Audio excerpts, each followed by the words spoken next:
The house wasn't abandoned. It was rented. Every tenant who moved in vanished. No forced entry, no blood, no bodies. Police thought it was coincidence until they realized the house was being modified after every disappearance.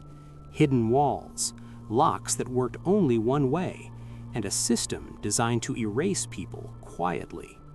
This isn't a haunted house story. This actually happened, and the house is still standing. Right before we dive in, just a small ask. If you enjoy this kind of storytelling, subscribe and like the video. It helps me keep creating more for you. I'm Mr. Gray, retired investigator. These are the stories that never left me. The house first appeared online on a Tuesday morning. No headline, no emotional language, just an address. 417 Hollow Creek Drive. 3 bedrooms, 2 bathrooms, recently renovated. Rent well below market value. In a quiet suburb outside Columbus, Ohio, that alone should have been suspicious. But it wasn't, because nothing about the house looked dangerous. White siding, clean lawn, fresh paint that still smelled new. The kind of place people moved into when they wanted to disappear quietly or start over. The first tenant was a nursing student named Emily Carter, 24, no criminal record, no enemies, no drama. She toured the house alone, signed the lease the same day, paid first and last month in cash, something the landlord encouraged. Neighbors remembered her because she waved, because she smiled, because she said she was only staying for a while. Emily moved in on a Friday. By Monday, she was gone. Not moved out, gone. Her car was still in the driveway. Her shoes were still by the door. Her phone charger was still plugged in. But Emily never showed up for her shift at the hospital. At first, people assumed what they always assume: stress, cold feet, a sudden change of plans, until the landlord reposted the listing. Same photos, same price, same address. 3 days later. The second tenant was Marcus Hill, 32, software contractor, worked remote, quiet. He didn't meet the landlord in person. The keys were left under a stone near the back porch. Marcus lived there for 12 days, long enough to unpack, long enough to order furniture, long enough to tell his sister the place felt off. That was the word he used, off. He said the house made noises at night. Not pipes, not wood settling, movement. His last text message was sent at 2:14 a.m. If I don't call you tomorrow, something's wrong. Police were called when his laptop kept sending activity pings from inside the house days after he vanished. The screen was on, a half-written email sat open. No fingerprints, no sign of struggle. The landlord reposted the listing again. That's when the police finally noticed the pattern. Every tenant stayed less than 2 weeks. Every tenant vanished. No bodies, no forced entry, no witnesses. And the house never stayed empty for long. The listing would go live, disappear, then return, always under a different name, always cash only, always urgent. When investigators finally entered the house with a forensic team, they found something that changed the case from strange to deliberate. The locks had been replaced. Not broken, replaced. From the inside. When the forensic team opened the walls of 417 Hollow Creek Drive, they weren't looking for bodies. They were looking for wires. Because the house behaved like something was watching. Thermal scans showed irregular heat pockets between the studs. Not animals, not insulation issues. Human-sized voids. Narrow, intentional. The drywall came down in sections. Behind it was a network of crawl spaces no city blueprint showed. Passageways barely wide enough for an adult to move through sideways. Fresh wood, new screws, recently built. This wasn't an old house hiding secrets. It was a renovated one designed to. Inside one wall, they found a vent that didn't connect to HVAC. It connected to another room. Sound traveled cleanly through it, meaning someone inside the walls could hear everything. Breathing, footsteps, phone calls. In the master bedroom, under the floorboards, they found shallow scratches, fingernails, multiple sets, different sizes. No blood, no DNA, because whatever happened here didn't leave messes, it left absences. The neighbors were interviewed again. This time, detectives didn't ask about screams, they asked about movement. That's when a woman across the street mentioned the lights. She said the house was never fully dark, even when no one lived there. She noticed shadows moving behind the curtains after tenants disappeared, slow, deliberate shapes. Not panic, routine. City records finally cracked the timeline. The house had been sold 3 times in 6 years, each time to an LLC registered out of state, each time renovated, each time relisted. The same contractor name appeared on every permit, Evan Rowe. Licensed, clean record, specialized in historic restorations. Rowe had keys, access, plausible reason to be inside the house at any hour, and most importantly, he controlled the layout. When police brought him in for questioning, he didn't deny knowing the tenants. He said what killers always say when they think they're smarter than the system. They left on their own. But he couldn't explain the locks.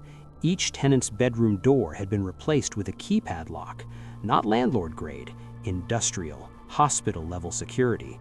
From the inside, they opened normally. From the outside, only one master code, Rose.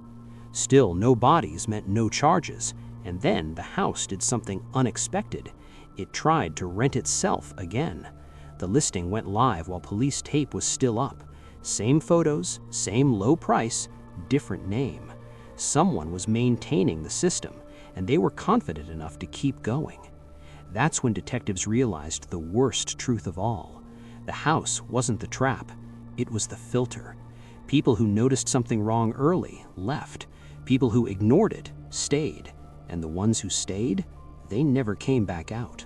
Her name was Lena Morales, and according to official records, she was never supposed to exist. Lena answered the listing 2 months before the house was finally seized by the state.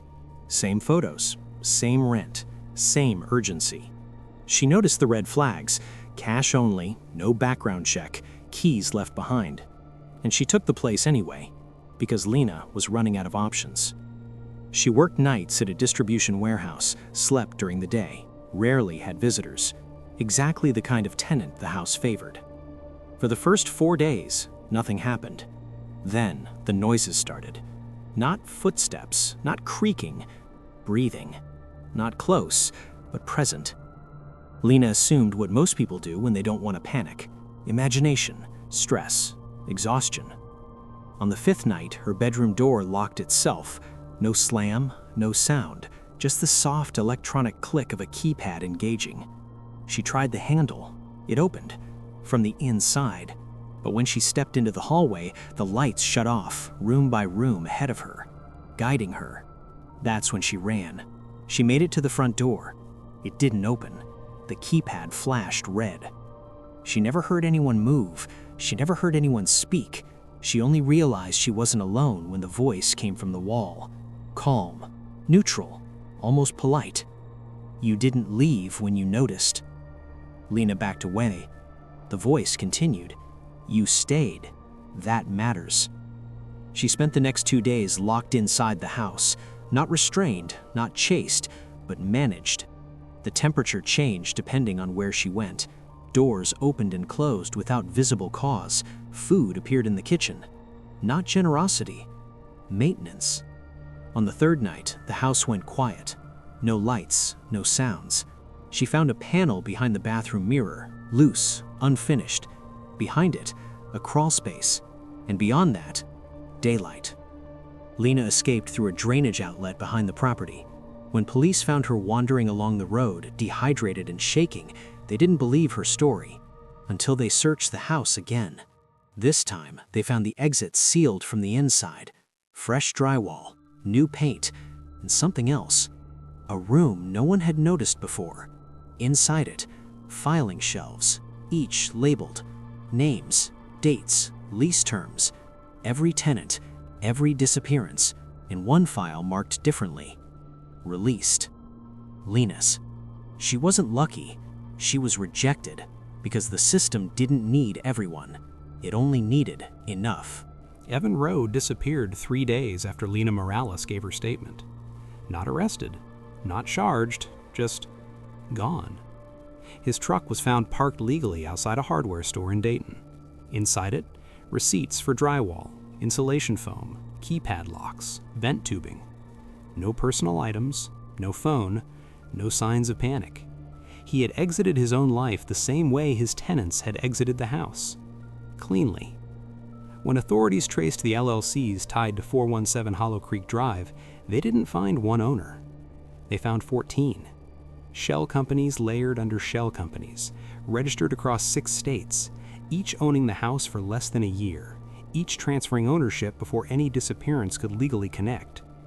It wasn't a mistake. It was legal insulation. The FBI eventually took over, not because of murder, but because of infrastructure. The house violated federal building codes in ways that were deliberate. Hidden ventilation, non-declared structural modifications, surveillance pathways disguised as renovations. But here's the part no one liked admitting. There was no law clearly broken. Tenants signed leases. Tenants were not restrained. Tenants could technically leave until they didn't. There were no bodies because bodies create crimes. Disappearances create questions, and questions expire. The house was sealed by court order, but never demolished. Too expensive, too complicated, too many liability layers. So it sits, boarded, silent, maintained. Because here's the detail that never made the news. Every 6 months, someone pays the property tax in cash. No return address, no contact name, just enough to keep it legally alive.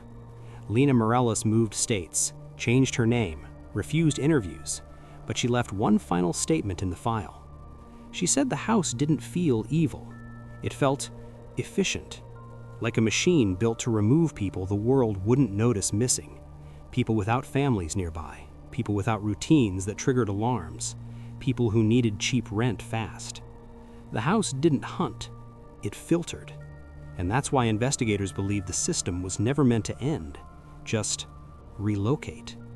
Because houses can be condemned, but designs get reused. 417 Hollow Creek Drive was never the threat. It was the prototype. Thanks for listening. If you want more cases from my old files, like the video and subscribe. There's plenty left in the casebook.